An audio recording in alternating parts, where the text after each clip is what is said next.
माननीय रणधीर शिंदे सर, कोल्हापूर विद्यापीठात कार्यरत असलेले माननीय रणधीर शिंदे सर, हे मराठीतील एक आघाडीचं नामवंत समीक्षक म्हणून असणारं नाव, वर्तमान साहित्य विश्वातील एक महत्त्वाचं आदरणीय असं व्यक्तिमत्व, ज्वालेचे फूल, दीपू चित्रे यांची कविता, मध्य प्रदेशची साहित्य यात्रा यासारखे ग्रंथ, एकूण 12 संपादित ग्रंथ, 3 संशोधन प्रकल्प अशी साहित्य संपदा नावावर असलेले माननीय रणधीर शिंदे सर हे विंदा करंदीकर संशोधन पारितोषिक, रासरी जोग समीक्षा पुरस्कार, नाहदो महानोर पुरस्कार, अनंत काणकर पुरस्कार यासारखे 11 पुरस्कारांचे मानकरी आहेत.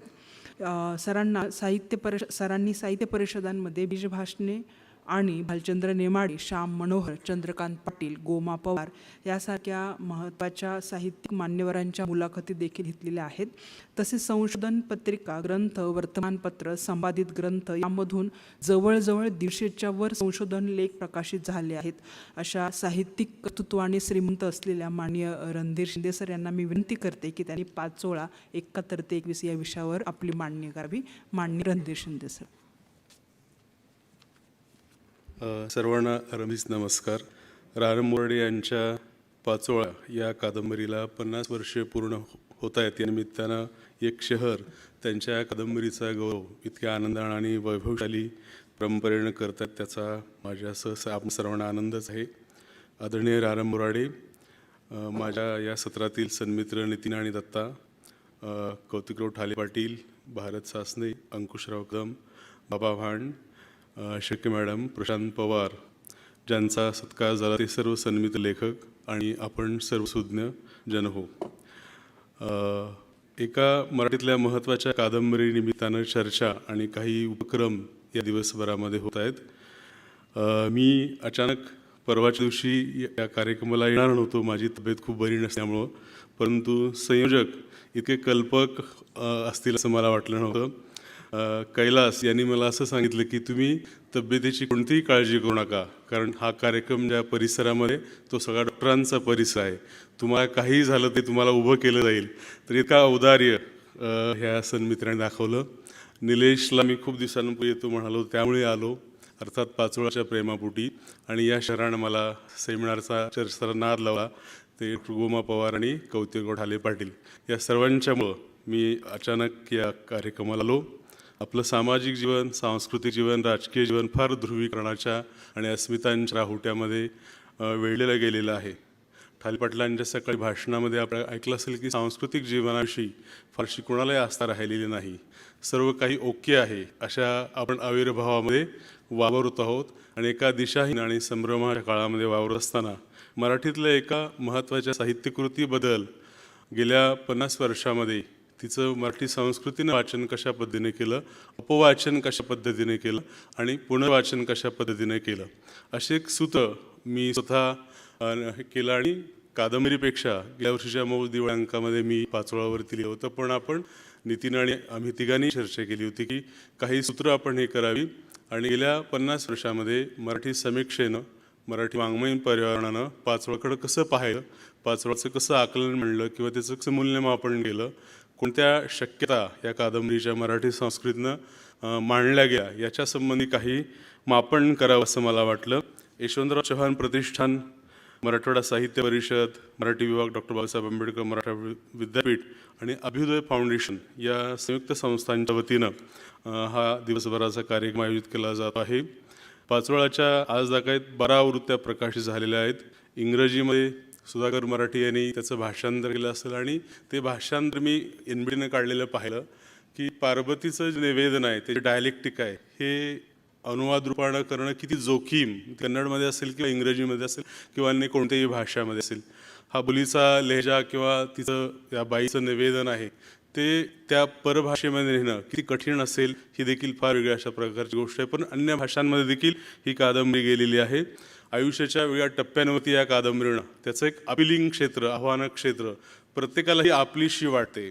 हा काळ जरी ओलांडला गेला, काळ इतका ओलांडून मला माझ्या काळाशी समक्ष वाटते, माझ्या गावाशी संबंधित वाटते, माझ्या माणसांशी संबंधित वाटत राहते, ती अजूनही मला भेटत राहते. तिचं एक कालातीत अशा प्रकारचं 96 पानाच्या कादंबरीमध्ये हा जो आटोप किंवा गाभ्याच्या स्वरूपाचा संक्षेप कालसंक्रमणाच्या काळावरच्या बोलतेदाराच्या संक्रमणाच्या आणि आधुनिकीकरणाच्या टप्प्यावरचा माहोल या कादंबरीमधून त्यांनी जो मांडलेला आहे, तर त्याचं एक अपील अजूनही कादंबरीला आहे.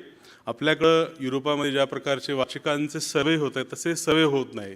तर असं एक निवडक हजारों लोकांचा सर्वे घ्यायला पाहिजे, वेगवेगळ्या सामाजिक स्तरातल्या लोकांचा, वेगळ्या वयोगटातल्या, वेगळ्या काळातल्या, की ही कादंबरी तुम्हाला का आवडली, कोणता अनुभव तुम्हाला आपला असा वाटला, तो का वाटला, त्याची कारणं काय आहेत, असा वाचकांचा सर्वे, उलटा सर्वे आपल्याकडे होत नाही. आणि आपण केवळ निव्वळ समीक्षकांच्या मध्यस्थीवरती आपली परिमाणं किंवा काही आकलनं निरीक्षणं मांडत राहतो. तर मी तो आता तोच कल्पला आहे, कारण वाचकांची अशा काही शिस्तशीर सर्वेक्षण आपल्याकडं फारशी नाही आहेत. परंतु एखाद्या साहित्यकृतीला गेल्या 50 वर्षामध्ये जो प्रतिसाद मिळाला त्याविषयी मी निरीक्षण इथे मांडणार आहेत. अर्थात हे मांडत असताना मराठी समीक्षेचा तोंडळा मुखवटा, ती कोणत्या पद्धतीनं जाते, तिचे काही सामर्थ्य, मर्यादा, आकरतलेपण हे देखील आपल्या दिसेल.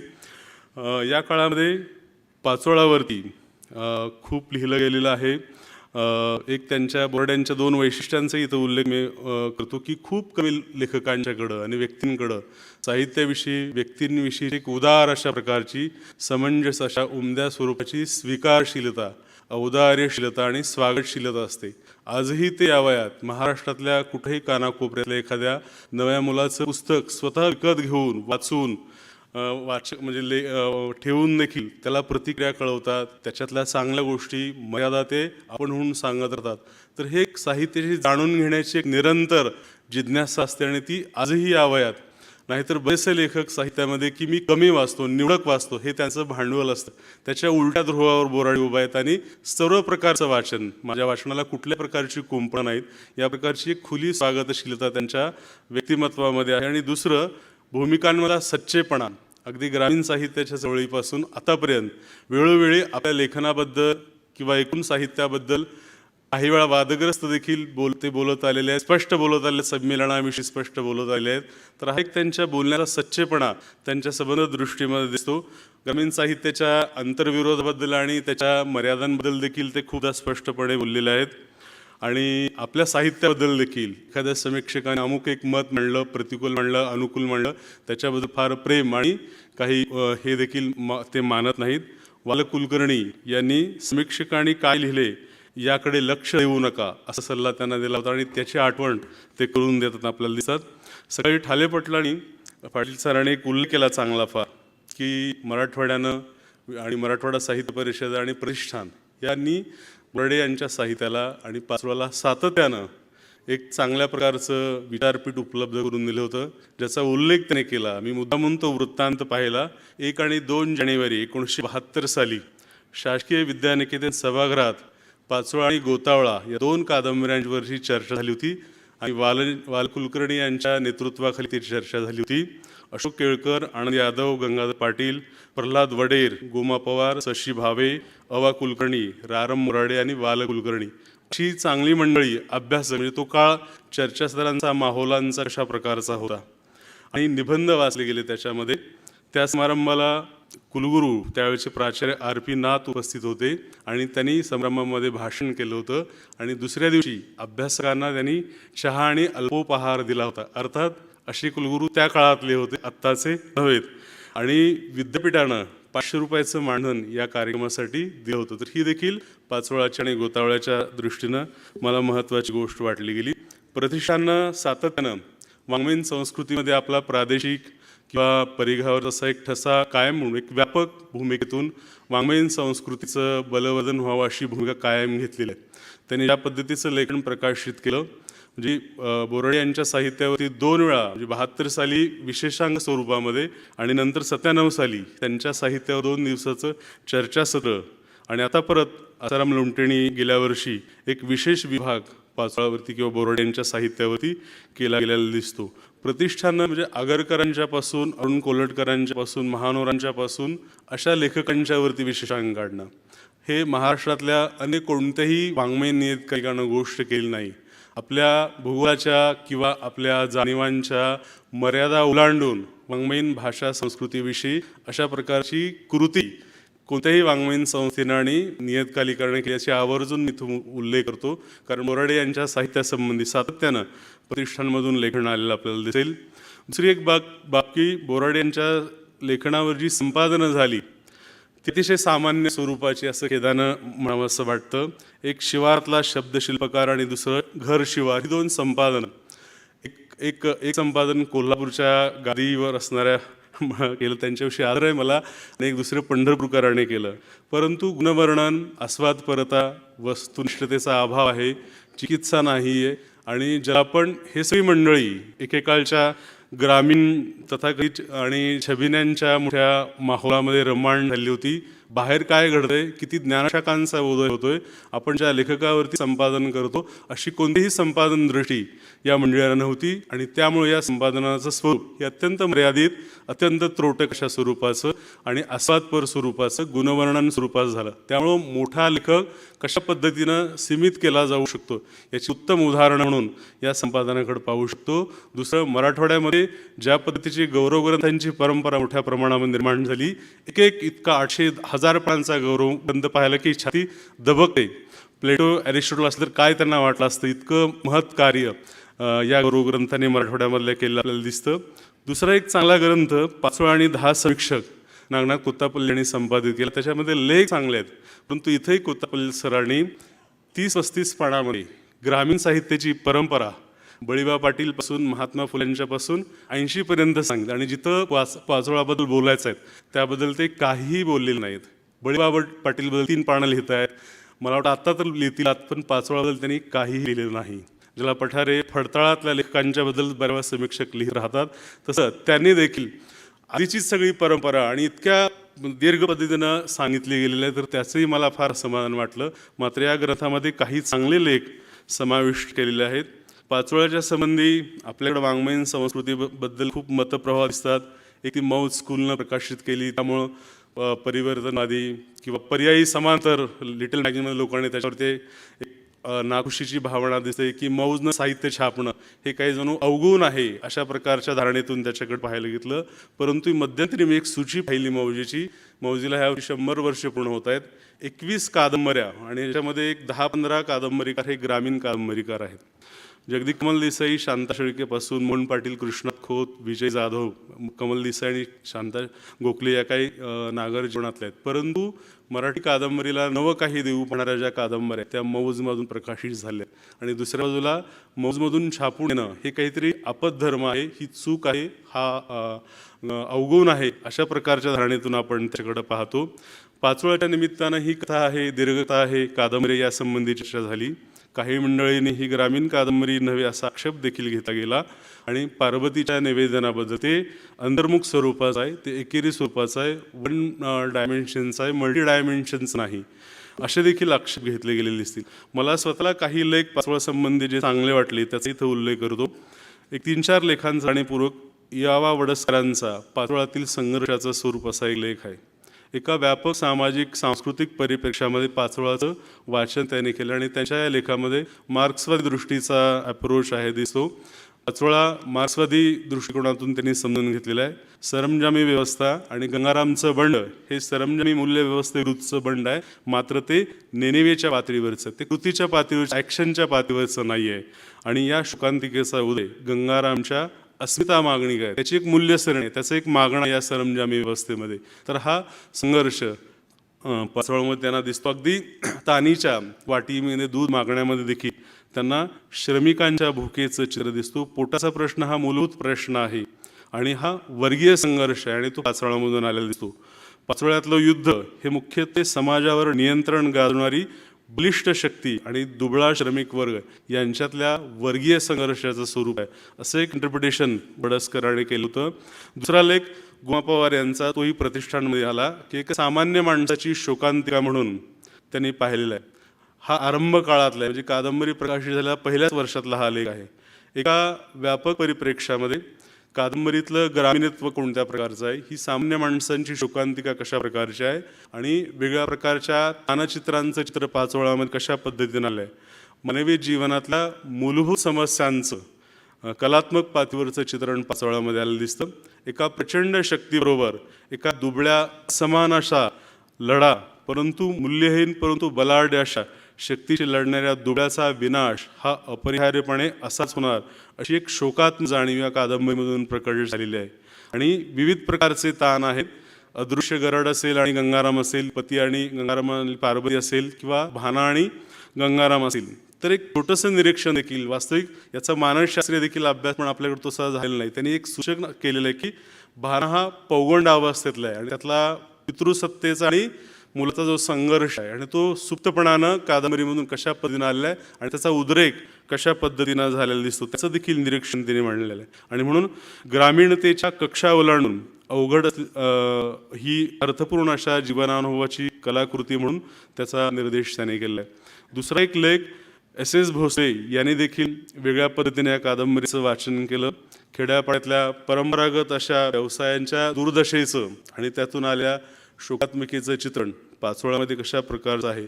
एका अर्थानं कृषी औद्योगिक संस्कृतीच्या दिशादर्शनाचं होकायंत्र आणि कुटुंब व्यवस्थेवरती आघात असलेल्या जीवनाचं चित्र पाचोळ्यामध्ये अशा प्रकारचं आहे.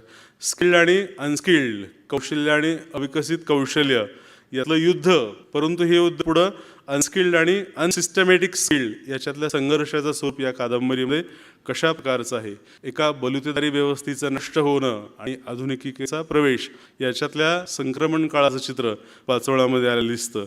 तर ही एक चांगली निरीक्षणं.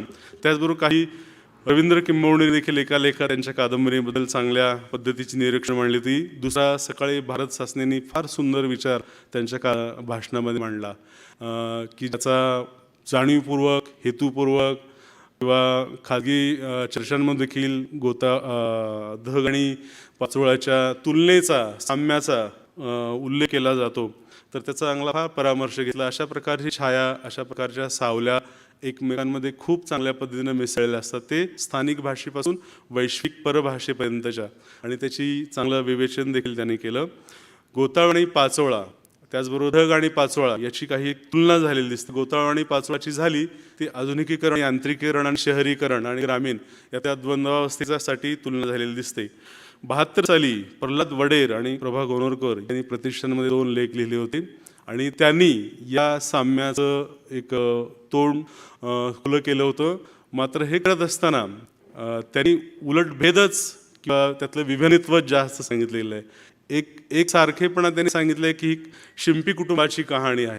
हे सारखेपण जर सोडलं तर समांतर दुवे याच्यापेक्षा विभिन्न स्वरूपाचे दुवे त्याच्यामध्ये पाहायला मिळतात. म्हणून अशा प्रकारची कुसकुस किंवा या अर्थानं देखील ही एक स्वतंत्र आणि स्वयंभू अशा प्रकारची कलाकृती असं जे सासने म्हणाले ते योग्यच आहे. प्रभावाबद्दल आपल्याकडे फार चुकीच्या धारणा, चुकीच्या कल्पना आहेत असं आपल्याला दिसतात. मी जाणीवपूर्वक त्या निमित्तानं काही पाहिलं देखील की प्रभाव किंवा तुलना ही श्रेष्ठ साहित्य कृतींच्या बद्दल केली जाते, सामान्य पुष्कळ साहित्य कृतींच्या बद्दल केली जात नाही. अगदी गेल्या वर्षीच्या महाराष्ट्र टाईमच्या दिवाळ्यांकामध्ये नितीन रंगनाथ पठे यांची जी मुलाखत घेतली होती त्याच्यामध्ये देखील त्याने देखील प्रभाव हा मराठीच्या संदर्भात चुकीचा अर्थ घेतला जातो आणि तुम्ही कोणते प्रभाव स्वीकारता, कोणती रेग तुम्ही स्वीकारता आणि आपल्यामध्ये मुरवता असं एक निरीक्षण मांडलं होतं. आणि कोसलाला 50व्या आवृत्तीला नेमाडे यांनी जी परिशिष्ट लिहिलं त्याच्यामध्ये या प्रभावासंबंधी फार सुरेख अशा प्रकारचं विवेचन केलेलं आहे. एक वाक्य त्यांचं असं आहे की चेवानं लिहिण्याच्या झपाट्यात आपल्याला मिळेल ते रिचवेत समोर येईल, त्याला वेडत, बुडवत, उचकत, लोटत नदीसारखं पुढे जात राहिले की आपोआप त्या मजकुराची अंगची शैली तयार होते. आणि हे प्रभाव, हे साम्य लोकपरंपरेपासून, भजना कीर्तनांच्यापासून, वैश्विक साहित्यापासून, श्रेष्ठ लेखकाच्या प्रज्ञेमध्ये किंवा त्याच्या साहित्यकृतीमध्ये कसे नांदत असतात याच्या फार चांगल्या खुणा नेमाडे यांनी त्या लेखात दिल्या होत्या. आणि दुसरं, विलासारंगाने देखील प्रभाव ही नकारात्मक अशा स्वरूपाची गोष्ट नाही तर ती सकारात्मक स्वरूपाची गोष्ट आहे. अक्षरांचा श्रम केला हा जो त्यांचा समीक्षा ग्रंथ आहे त्याचं कार्पणपत्रिका असते. तुकारामांचा अभंग ओले मूळ खडकाचे जो अंग, तर त्याची तंतोतंतोळ एक युरोपियन कवी विल्यम्स कार्स विल्यम्स हुबेहूब अनुवाद वाटावा किंवा दोघांनी चोरून लिहिलेत आता तुकारामांना इंग्रजी येत होतं का हा तर प्रश्न आला, पण इतकी 7 समुद्र पार करून तर अशी साम्य जगभरातल्या साहित्यामध्ये पाहता येतात. आणि म्हणून हे पडद्यामागचे प्रभाव ते सकारात्मक गोष्टी आपण घ्यायला पाहिजे. त्याला त्यांनी प्रभाव संकर क्षमता असा शब्द वापरलेला आहे. आणि हेरॉल्ड ब्लूमचं त्यांनी विधान दिलंय की पूर्वीच्या लेखकांचे प्रतिध्वनी चांगल्या लेखकाच्या लेखनात नांदत असतात. या अर्थानं आपण प्रभाव किंवा साम्य या गोष्टीकडे देखील पाहायला पाहिजे. या अर्थानं या दोन्ही लेखकांच्याकडे मी पाहतो. अलीकडच्या काळामध्ये बालाजी सुतार, कैलास आंभोरे यांनी या कादंबरीसंबंधी काही चांगलं लेखन नियतकालिकांमधून केलेलं दिसेल. काही चांगली विधानं मला हे समीक्षा वाचनाला पाचोळा निमित्तानं पाहायला मिळाली. एक गोग कुलकर्णींची की ही अपूर्व कथा असून आत्मरत निष्कलंक निवेदन. कोणीही वाचक पार्वतीचं ज्यावेळेस निवेदन वाचतो इतक्या त्या नॅरेशनच्या कथनाच्या प्रेमात पडतो की तो तिचा होऊन जातो एका चांगल्या अर्थानं वाचक. इतकं निष्कलंक, इतकं निर्व्याज, इतकं निर्मळ नॅरेशन मराठीमध्ये अपवादभूत अशा प्रकारचं आहे. शांता शेळकेने देखील त्याचा फार चांगला उल्लेख केला आहे की किती साधेपणाने, अकृत्रिमतेने, तन्मय उत्कटतेने, अलिप्तपणे सांगितलेले हे पाहिले म्हणजे लेखकाच्या कलात्मक जाणीवेबद्दल आदर वाटू लागतो. लेखकाची ही पहिलीच कादंबरी सराहितानाही हेवा वाढावा अशी सहज सुंदर उतरली आहे, हे शांता शेळकेंचे विधान आहे. आणि अगदी प्रसाद कुमटेकरांनी देखील अलीकडच्या एका लेखामध्ये पाचोळा कादंबरीस बाईचा आवाज आहे आणि कादंबरीला ज्यावेळेस सामान्य बाईचा आवाज मिळतो त्यावेळेस ती गोष्ट मोठी होते. तर ही विधानं देखील पाचोळ्याचं एक मोठेपण सांगायला पुरेशी आहेत. आणखी काही गोष्टींचा उल्लेख करतो. 98 किंवा 97 साली मराठवाडा साहित्य परिषदेनं जे बोर्डे यांच्यावरती चर्चासत्र आयोजित त्याचा विशेषांक काढलेला होता आणि त्याचं अध्यक्ष भाषण आदरणीय सुधीर रसाळांचं एक पानभर अध्यक्ष भाषण आहे. त्यांच्या पाचोळाबद्दल त्यांची 2-3 निरीक्षणं त्यांनी मांडलेली की ही मानवाच्या मूलभूत प्रवृत्ती शोधण्याच्या प्रयत्नातून त्यांच्या कादंबरी वाङ्मयाची शोकात्मक जाणीव निर्माण झाली आहे. आणि सरंजामी प्रदेशाचं चित्रण एक प्रातिनिधिक स्वरूपामध्ये पाचोळामध्ये आहे. माणसाची स्वाभाविक अशी प्रतिष्ठा आणि विकसित समाजव्यवस्थेमध्ये उद्ध्वस्त होऊ जाणं ते त्यांच्या कादंबरीमध्ये. मात्र या पानभराच्या त्यांच्या अध्यक्ष भाषणामध्ये पुन्हा पुन्हा बोराड्यांचा उल्लेख, मराठवाड्याचा लेखक असा आहे. मला कळत नाही हे काय आहे की मराठवाडा हा शब्द गुणदर्शक आहे का अवगुणदर्शक आहे. तर हे देखील आपण पाचोळा ही मराठवाड्याची कादंबरी नाही, ती मराठी भाषेची, मराठी संस्कृतीची कादंबरी आहे. तर हा देखील अनकॉन्शियसमध्ये काही अभिव्यक्तीचा भाग असू शकतो. हा देखील एक भाग मला जाणवला. दुसरा एक गंमतशीर एक मधु जामकरांचा आहे. युगवाणीमध्ये 1974 साली पाचोळ्याच्या निमित्तानं म्हणजे मराठी समीक्षेचा लंब पाचोळा समजून घ्यायला की अपुरा किंवा मर्यादित राहिलेला आहे. ती त्यांनी दीर्घकथा म्हणून त्यांनी जामकरांनी त्याचा उल्लेख केला आहे. कादंबरीला बांधेसूद घाट नाही. आता घाटाची कल्पना जामकरांची काय ते त्यांनाच माहीत असावी. या कादंबरीला ग्रामीण का म्हणावं असा देखील त्यांनी प्रश्न, त्याबद्दल देखील आपल्याला हसू येईल की उपरी कादंबरी आहे, तडजोडवादी कादंबरी आहे आणि व्यवसाय बदलला म्हणून कादंबरी चांगली होते का, त्याचा तात्कालिकचा आणि वैश्विकतेचा देखील संदर्भ आहे. आणि संपूर्ण कथेत गरड दिसत नाही, म्हणजे जे 10वीच्या मुलाला समजेल ते देखील समीक्षण समजू शकत नाही. ज्या प्रकारच्या खरत्व वृत्तीचं आणि अदृश्य भीषण सावलीचं आणि व्यक्तीनं राहतात एक वृत्ती होऊन कादंबरीमध्ये, तर ते म्हणतायत की कादंबरीमध्ये गरड दिसत नाही, ती काय सिनेमा आहे का काय बालबोध स्वरूपाची गोष्ट आहे. तर अशा काही, आणि त्यांनी गंमतशीर तुलना केली पाचोळाची कुसुमाग्रजांच्या पाचोळा कवितेशी आणि हरिभाऊ आपट्यांच्या पण लक्षात कोण घेतो या कादंबरीशी एक गंमतशीर तुलना त्यांनी केलेली आहे. तर असा हा अतिशय सामान्य स्वरूपाचे लेख देखील आपल्याला दिसतील. पाचोळ्यासंबंधी खूप लेखन काही प्रमाणामध्ये आलं, पण गंभीरपणानं, खूप विस्तारानं, खूप सर्वांगानं कादंबरीचा वेध अजून घेतला गेलेला नाही. या छोट्याशा कादंबरीमध्ये एका छोट्या गावाला, एका छोट्या कुटुंबातल्या आणि त्याचा बाहेरच्या जगाशी संबंध आहे, काळाशी संबंध आहे, मॉडर्निझमशी संबंध आहे, वृत्तीशी संबंध आहे, सरंजामीशी संबंध आहे, गावाच्या पालटण्याशी संबंध आहे, बलुतेदारी व्यवस्था उसकटण्याचा संबंध आहे. या गोष्टीकडे त्याच्याकडं पाहिलं गेलेलं नाही. आणि जात जाणीव, ज्याचा ठाले पाटील थेट बऱ्याच निर्भयपणानं उल्लेख करतात, महाराष्ट्राच्या सांस्कृतिक जीवनामध्ये जात जाणीव ही कॉन्शियस आणि अनकॉन्शियस पातळीवर कार्यरत आहेच आहे. ती प्रत्यक्ष अप्रत्यक्षपणानं आपल्याला दिसतेच. कोणी कोणाबद्दल किती लिहायचं, काय लिहायचं, किती खेटून लिहायचं, किती लपवून लिहायचं, किती दाबून लिहायचं, याचा परीघ प्रत्येक ज्ञाती समूहातला व्यक्ती करत राहते. वर्णांच्या पातळ्यासंबंधी देखील खूप खुलेपणानं, खूप चिकित्सेनं लिहिलं गेलं आपल्याला दिसत नाही. ही देखील मला मर्यादा वाटत राहते आणि हा आखडलेला प्रदेश समीक्षकांच्या देखील दृष्टीबाहेर राहिला आपल्याला दिसतो. एका उदार अशा चिकित्सक भूमिकेतून त्यांच्या पाचोळ्याचं अर्थनिर्णयन झालेलं आपल्याला दिसत नाही.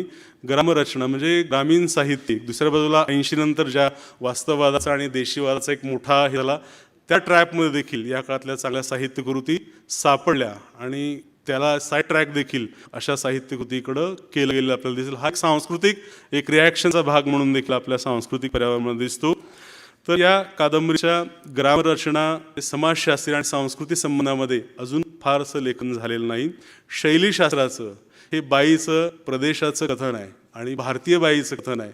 तर कुटुंब जीवनामधल्या इतके बारकावे, तिचे बोलण्याचे लहेजे, तिच्या पाठीमागे तिचं मानसशास्त्र असेल, दारिद्र्याचं शास्त्र असेल, ती ज्या पद्धतीनं बोलते, ज्या कवेनं बोलते, त्याबद्दल तिचं स्टायलिस्टिक स्वरूपाचं, लिंग्विस्टिक स्वरूपाचं देखील लेखन झाले.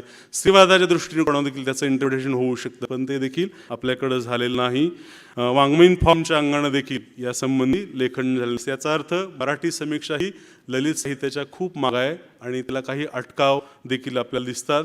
समीक्षेबद्दल एक तीव्र समाधान पठारे सरांनी त्यांच्या कादंबरीवरच्या एका पुस्तकामध्ये मांडलं होतं की चांगला ललित लेखक कादंबरी आपल्या समकालीन कादंबरीकाराकडे इतक्या उदारपणानं आणि अस्तिवाईकपणानं पाहतो. याचं सुंदर उदाहरण आजची कादंबरी नोंदणी आणि निरीक्षण हे पुस्तक आहे की माझ्या काळातल्या कादंबरीची परीक्षा समीक्षा होत नाही आहे आणि समीक्षेची विस्तृत बैठक असणारे लोक लगतच्या काळात हा भूतकाळात निघून गेलेले आहेत असे खंत आणि असमाधान त्यांनी व्यक्त केलं होतं. राभा पाटणकरांनी महाराष्ट्र फाउंडेशन जीवनगौरव पुरस्काराच्या भाषणाच्या वेळी त्याचा उल्लेख केला होता की महाराष्ट्रीय समाजाची ज्ञानेच्छा आणि विचारेच्छा ही नष्ट झालेली आहे. किंवा गोव्याच्या एक 85-90च्या एका सेमिनारला नेमाडे यांनी मराठी समीक्षेतील हे सगळे दोष दूर व्हायला किमान 200-400 वर्षाचा काळ लागेल असं नेमाडे यांनी विधान केलं होतं. इतकी मराठी समीक्षा बालिश, हेतुनिष्ठ, हितसंबंधाची आणि ती उघडी, उदारमनस्क आणि चिकित्सक स्वरूपाची नाही. तिला नवी परिमाण नाहीत. युरोपामध्ये, जगभरामध्ये इतका मोठा समीक्षा क्षेत्रामध्ये बदल होत आहेत, तर त्याचा सुतराम संबंध आणि वास मराठी समीक्षेला नाही आहे. त्यामुळं पाचोळाचं अर्थनिर्णयन खूप चांगल्या पद्धतीनं आणि सर्वांगीण होऊ शकलं नाही. ही मराठी समीक्षेची मर्यादा आहे, पाचोळाची मर्यादा नाही. एका चांगल्या कादंबरीबद्दल इतकी चांगली चर्चा ठेवता आली आणि मला त्याच्यामध्ये संयोजकांनी सहभागी करून घेतलं, आपण ऐकून घेतलं, त्याबद्दल आपल्या सर्वांचे आभार मानतो आणि थांबतो.